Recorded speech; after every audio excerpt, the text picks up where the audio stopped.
Olá a todos! Hoje nós conheceremos um pouco mais da arte pré-histórica, a qual contava, como nós sabemos, com as pinturas rupestres enquanto uma das principais formas de expressão lá do homem primitivo. A arte na pré-história, então, ela se constitui como uma das maneiras mais eficazes e eficientes para que os nossos pesquisadores hoje possam reconstruir a cultura existente lá nos primórdios da nossa humanidade. Essa foi justamente a época em que os homens ainda não haviam inventado a escrita.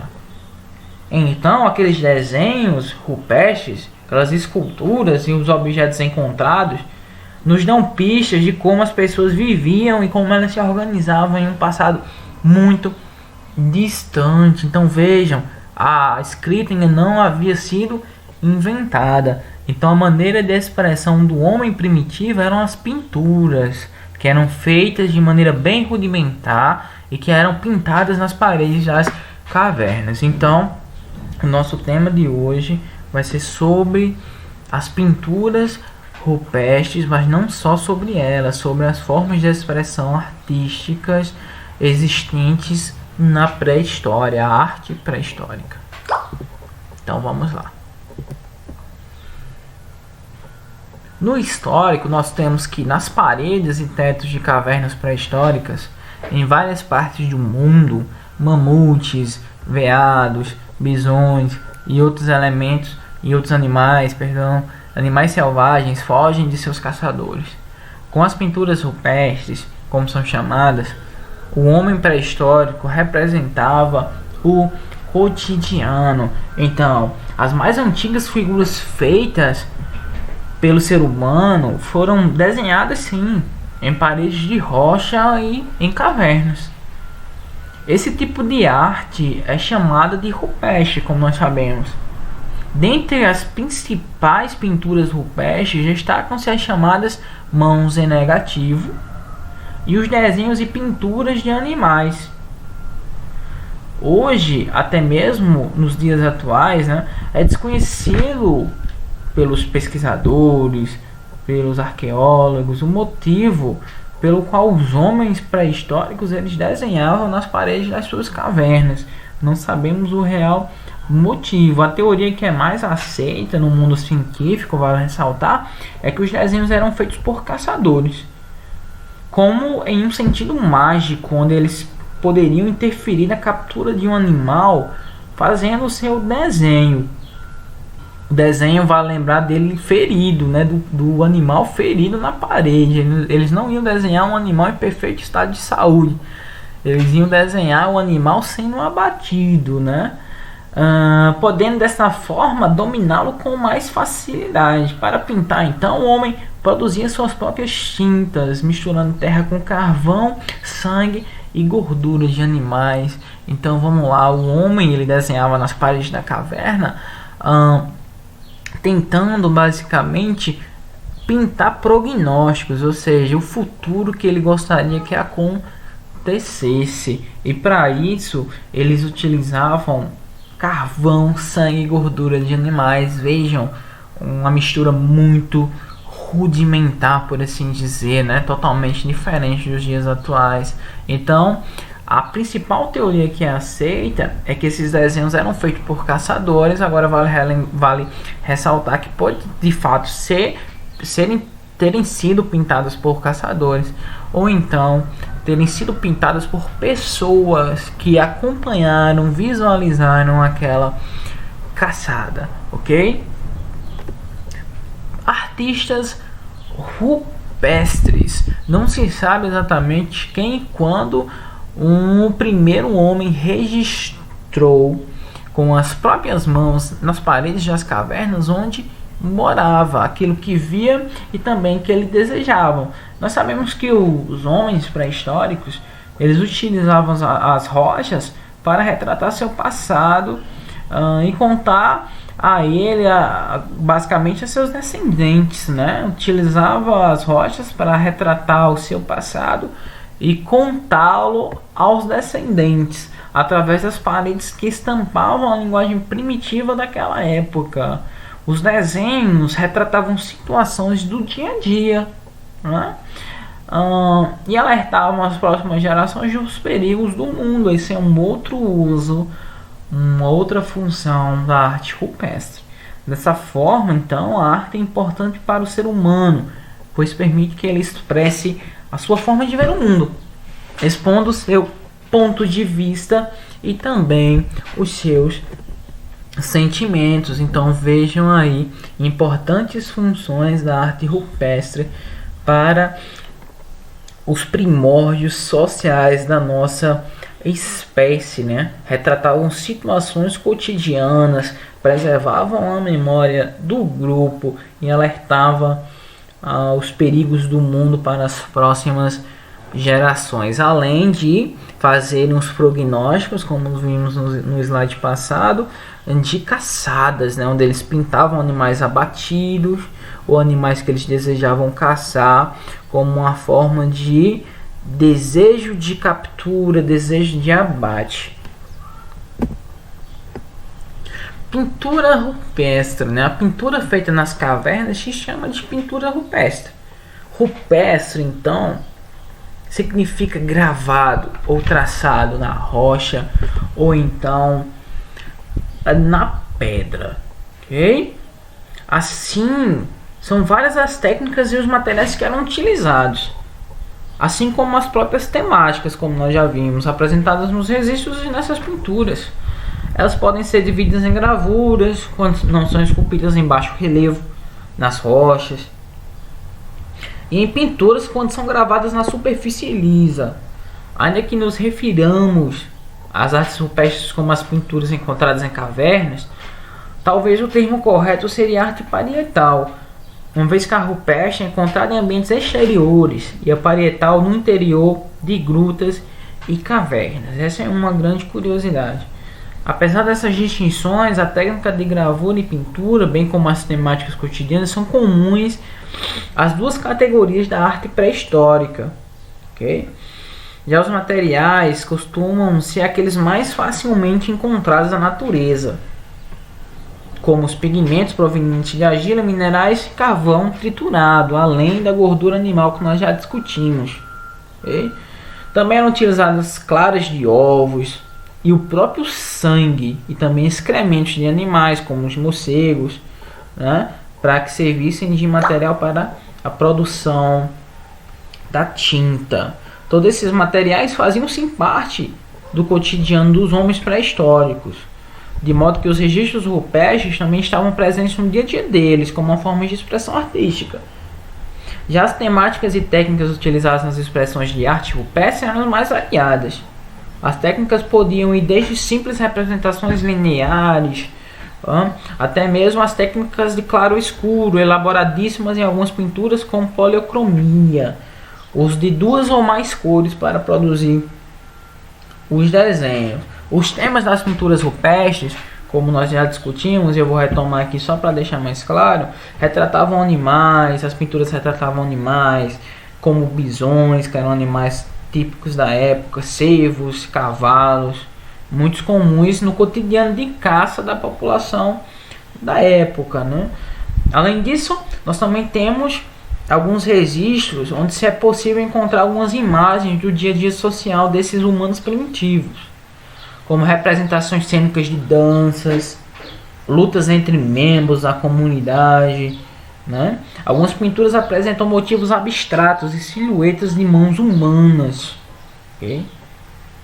Os pesquisadores acreditam que os humanos pré-históricos também representavam suas crenças e religiões da época, sendo muito comum encontrar formas como espirais e outras. Aí nós temos uma série de técnicas que foram adotadas pelo homem primitivo pré-histórico para realizar as pinturas rupestres, e os temas que eram abordados nessas pinturas relacionados totalmente ao cotidiano desses homens primitivos. Os materiais utilizados eram sangue, argila, excrementos, látex de plantas e gordura, como nós já vimos. Tudo isso aqui com relação à produção da tinta, né? Ou seja, os materiais que eram utilizados para produzir a pintura rupestre, nós já discutimos anteriormente, vocês podem acompanhar aqui de maneira mais resumida. São nas cavernas que encontramos verdadeiros salões de arte. Então a pintura rupestre foi algo muito recorrente nas civilizações primitivas, no homem pré-histórico, ok? Temos a caverna de Lascaux, que foi descoberta em 1940, ok? Em decorrência de um passeio em que o menino estava com seu cachorro, de repente o cachorro sumiu, os meninos o chamaram e ouviram um latido abafado e distante. Foram atrás do som e encontraram a caverna. Aqui nós podemos ver algumas representações de animais como bisões, né? Animais possivelmente pretendidos ao abate.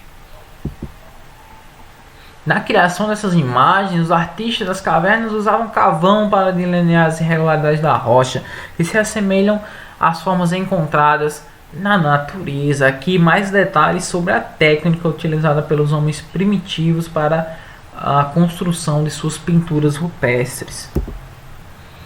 Aqui nós temos mais algumas imagens da caverna de Lascaux na França, né? Sala de touros, bisões e touros aqui sendo representados de maneira realmente espetacular, levando em consideração as limitações do homem da época.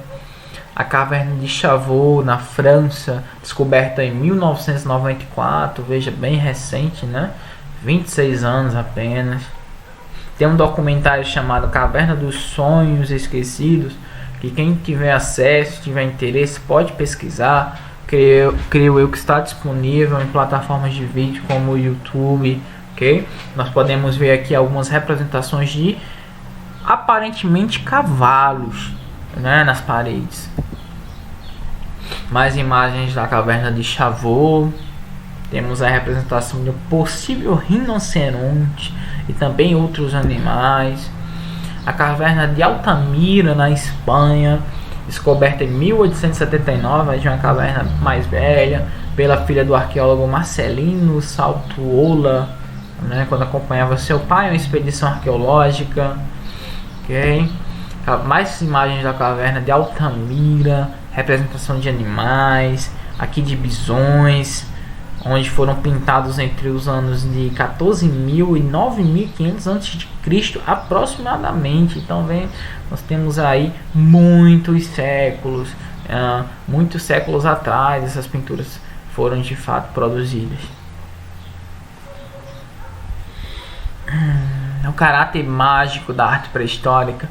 O homem, como nós sabemos, era um ser nômade, percebia o mundo como uma realidade cênica, não separando o material do espiritual, o visível do invisível. Uma forma de crer que aquela figura transporta algum poder, e não somente ligado a isso, mas era também a primeira forma de escrita, a primeira maneira que o homem primitivo utilizou para transmitir seus sentimentos, pensamentos, ideias, valores para outros membros do grupo sincrônico a ele, ou então para as próximas gerações.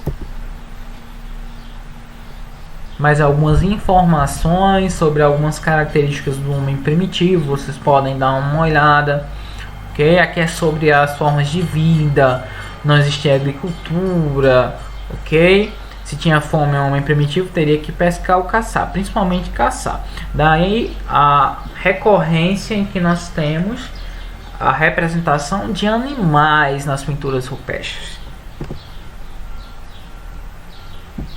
Talvez o homem primitivo achasse que quando pintava na parede da caverna a figura do animal que tinha a intenção de caçar, estava simbolicamente matando esse animal, como nós já discutimos, né? Ele realizava prognósticos.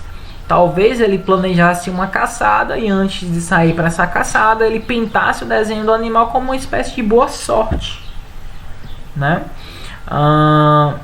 Planejando talvez trazer eventos de êxito para sua caçada, para sua empreitada.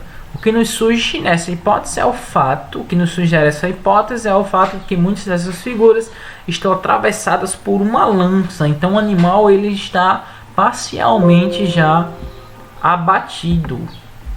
Depois de matar o animal por meio da imagem ou em sua imaginação, nosso ancestral saía para caçar de verdade e matar a própria fome e a da sua família. Agora eu vou colocar o computador para carregar para ele não nos desapontar.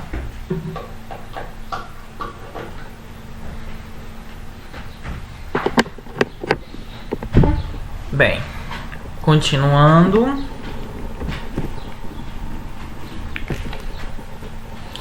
Se a imagem pintada na rocha não serviria mais para nada depois que o animal fosse caçado, porque o homem primitivo procurava fazê-la com tanto cuidado, né? Fica o questionamento. Provavelmente ele achava que teria mais sucesso na caçada se a imagem fosse bem parecida com a presa. Ou talvez acreditasse que, fazendo figuras com todo o capricho, conseguiria aumentar o número de animais existentes na realidade. Bem, são apenas hipóteses. Mais algumas informações sobre os homens pré-históricos aqui brasileiros. Aqui nós adentramos nas pinturas rupestres no Brasil. Nós temos o Parque Nacional Serra da Capivara. Tem alguns documentários no YouTube e também são bem interessantes sobre esse parque nacional. Nós temos vários indícios e várias pinturas rupestres. É a área de maior concentração de sítios pré-históricos do continente americano e também faz parte do patrimônio cultural da humanidade, né? Estudos científicos confirmam que a Serra da Capivara foi densamente povoada em períodos pré-históricos, daí a incidência de tantas pinturas rupestres. Fica no Piauí. Mais algumas imagens. Parque Nacional do Catimbau. Nós temos também algumas representações de animais, indícios claros da presença pré-histórica na região. Sítio arqueológico Abrigo do Morcego, fica aqui bem próximo a gente, Carnaúba dos Dantas, né, aqui no Seridó. Temos o sítio arqueológico da Pedra Pintada, no Barão dos Cocais, em Minas Gerais, que possui sim desenhos semelhantes à Gruta de Altamira na Espanha e de Lascaux na França. Vejam que os padrões eles se repetem, né? É bem interessante pensar. E ainda mais levando em consideração que naquela época o homem não podia entrar em contato com outros povos pré-históricos em outros continentes. Então isso aqui vai do próprio imaginário do homem, né? De representar cenas do seu cotidiano. É quase um consentimento entre todas as pinturas rupestres. Parque Nacional Sete Cidades no Piauí, Sítio do Boqueirão também no Piauí. Quem tiver curiosidade pode pesquisar mais sobre esses sítios arqueológicos. Pedra do Ingá, interior do estado da Paraíba. E aí nós passamos da pintura para a escultura na pré-história. Okay? Os primeiros objetos artísticos não eram feitos para adornar o corpo, mas como tentativa de aplacar as forças da natureza. Os objetos eram entalhados, gravados em relevo profundos ou esculturas tridimensionais. A Vênus de Willendorf é uma das estatuetas femininas com seios enormes e ventre protuberante. Sua cabeça redonda e estilizada significa provavelmente fertilidade, simbolizando a abundância. A escultura na pré-história, equivale ao comentário, foi associada à magia e à religião, né? A pintura também teve esse caráter mágico e religioso. A escultura não seguiu linha diferente. No período paleolítico, o objeto ou o objetivo principal dos artistas pré-históricos eram moldar animais, talvez pela caça, como nós já vimos, e figuras humanas, que eram basicamente femininas, geralmente femininas. Nesse caso, merece destaque as estatuetas de Vênus, né? Onde vocês têm aí no slide a imagem de uma, que foram produzidas entre 40 mil anos antes de Cristo e 10 mil anos antes de Cristo. Vejam, muitos séculos. Essas estatuetas, conhecidas como Vênus, produzem sempre um corpo feminino nu, né? Eram sempre reproduziam, melhor dizendo, um corpo feminino nu com formas bastante voluptuosas, né? Destacando-se os seios grandes e os quadris largos, que entra nessa linha desse último ponto do slide, que significava basicamente fertilidade, diga, simbolizando a abundância, ok? Aí vocês têm algumas outras esculturas também da série da Vênus, né, que eram esculturas femininas que tinham algumas características avantajadas, como seios e quadris largos.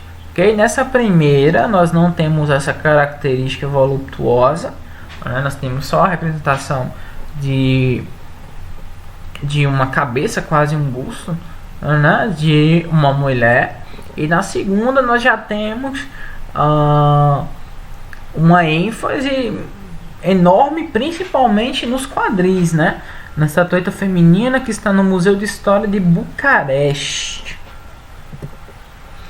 Temos a Vênus de Lespuc, que temos aí novamente a questão do quadril sendo muito, mas muito avantajado. A Vênus de Malta também, a questão do seio, né?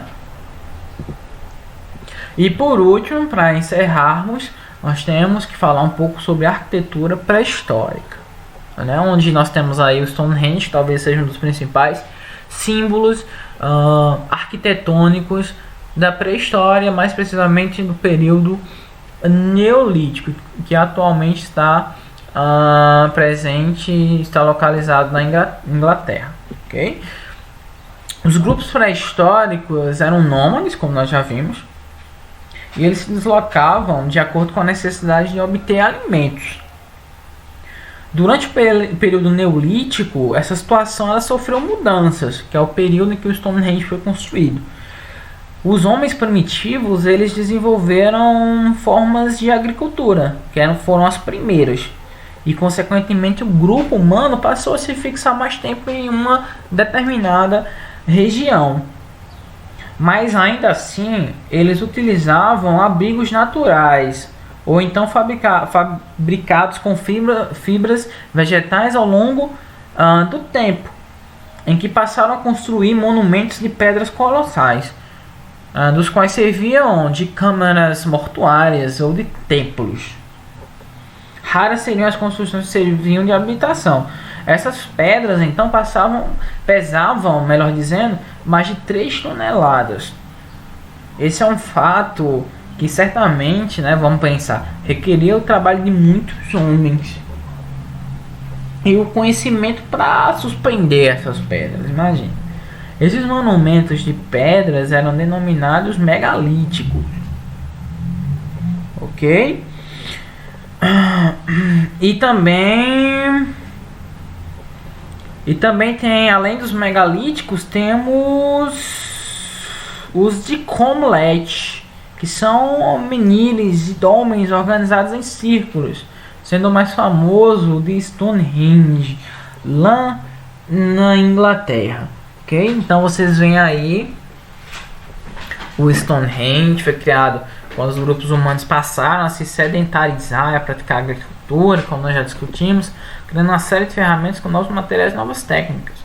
Seu significado é entendido como local de observação astronômica e também indícios de que o local era utilizado para a realização de rituais religiosos naquela época. Então vemos aí uma construção arquitetônica característica do período neolítico, que foi o período em que os seres humanos passaram a desenvolver as primeiras formas de agricultura, ok? E aí, ficando em um local fixo, talvez o homem da época teve a necessidade de construir monumentos arquitetônicos para produzir seus rituais, ok? Então, esse foi um breve resumo da arte pré-histórica. Encerramos por aqui. Na próxima aula nós conheceremos um pouco mais da arte egípcia, ok? Então para vocês um abraço e até a próxima.